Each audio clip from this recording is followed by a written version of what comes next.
The morning of November 17th, 1965, began with relief. At Landing Zone X-Ray, Lieutenant Colonel Hal Moore's exhausted men had held, against overwhelming odds, against human wave assaults that crashed against their perimeter through 3 days and 2 nights, they had held. But the Battle of Ia Drang was not over. For another American battalion marching through that jungle, the worst was yet to come. What happened at a small clearing called Landing Zone Albany would become the deadliest single engagement for American forces in the entire Vietnam War up to that point, a nightmare that the Army would spend years trying to forget. On the morning of November 17th, fresh troops from the 2nd Battalion, 5th Cavalry arrived at X-Ray to relieve Moore's battered command. The survivors of the 3-day battle were finally going home, but Colonel Tim Brown, the 3rd Brigade commander, had one more mission. The 2nd Battalion, 7th Cavalry, the sister unit to Moore's own, was ordered to sweep northwest through the jungle and secure a second clearing designated Landing Zone Albany, about 2.5 miles away. Lieutenant Colonel Robert McDade commanded the 2nd Battalion. Unlike Moore, who had landed his men directly into the hornet's nest, McDade was told to march overland, on foot, through dense jungle, in single file. It was a recipe for disaster. At 9 o'clock that morning, the column began moving out.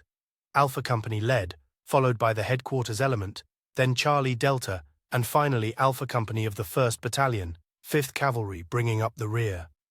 500 men stretched through the jungle in a column nearly 550 meters long, in terrain so thick that soldiers could barely see the man in front of them. They had been warned. Reconnaissance pilots reported enemy movement in the area, but the battalion pressed on. By noon, the lead elements had reached the edge of Landing Zone Albany, a small clearing in the elephant grass. McDade called a halt to coordinate the next move, and that's when the enemy struck. The North Vietnamese had been watching, tracking, waiting.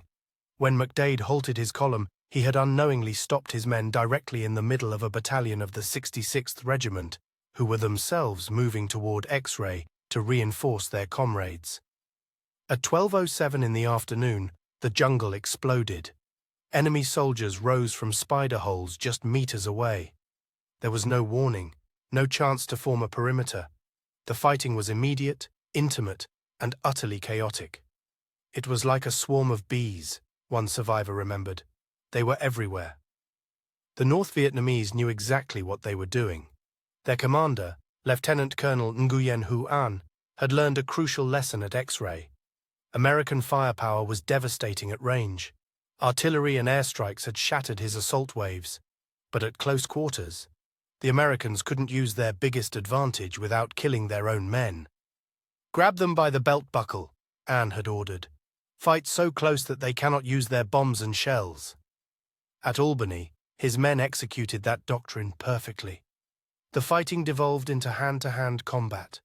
Men killed each other with bayonets, rifle butts, and bare hands. The screaming never stopped. The column had been cut into pieces. Small groups of Americans fought desperate isolated battles, unable to see or communicate with each other through the dense vegetation. Some men played dead, lying beneath the bodies of their fallen comrades as enemy soldiers moved through the grass, executing the wounded. Captain Joel Sugdinis of Alpha Company, 2nd of the 5th, tried to lead a rescue party into the kill zone. They were driven back. Helicopters arrived overhead but couldn't land. Pilots could hear the screaming and gunfire below, but the clearing was too hot and the combatants too intermingled to risk an extraction. For hours, the massacre continued. It took until nightfall for the fighting to subside. Artillery finally began falling on enemy positions, but only after most of the damage was done. When relief forces reached Albany the next morning, they found a scene of horror. Bodies lay everywhere, American and Vietnamese intermingled where they had fallen, killing each other. Of the roughly 400 American soldiers who had marched into that ambush, 155 were dead. Another 124 were wounded. Casualties exceeded 50%. Many of the dead were found shot at close range, executed where they lay. The Army's reaction to Albany was swift and quiet. While LZ X-Ray was celebrated as a victory, a validation of air mobility doctrine, Albany was classified, studied, and largely buried. Lieutenant Colonel McDade was quietly transferred to a staff position. The tactical blunders that led to the ambush, the single-file march through hostile territory, the lack of flank security, the halt in the middle of enemy positions, were documented but rarely discussed publicly. For the men who survived, Albany became a wound that never fully healed. Decades later, survivors still woke screaming from nightmares of that tall grass. The Battle of Ia Drang, both X-Ray and Albany, taught both sides lessons they would apply for the next decade. The Americans learned they could win with superior firepower, if they could bring it to bear. The North Vietnamese learned they could survive, even prevail, if they closed the distance and made the Americans fight in the jungle on their terms. The war would grind on for another 10 years, following the template set in that remote valley.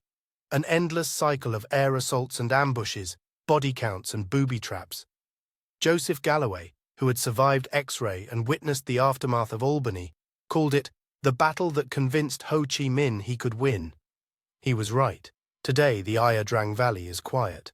The elephant grass still grows where 500 men walked into an ambush. The clearings called X-Ray and Albany have returned to jungle, but the names live on, carved into the black granite of the Vietnam Veterans Memorial in Washington.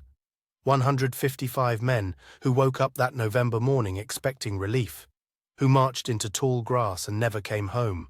They were soldiers of the 2nd Battalion, 7th Cavalry, the same regiment that had followed Custer to the Little Bighorn a century before. History, it seems, has a bitter sense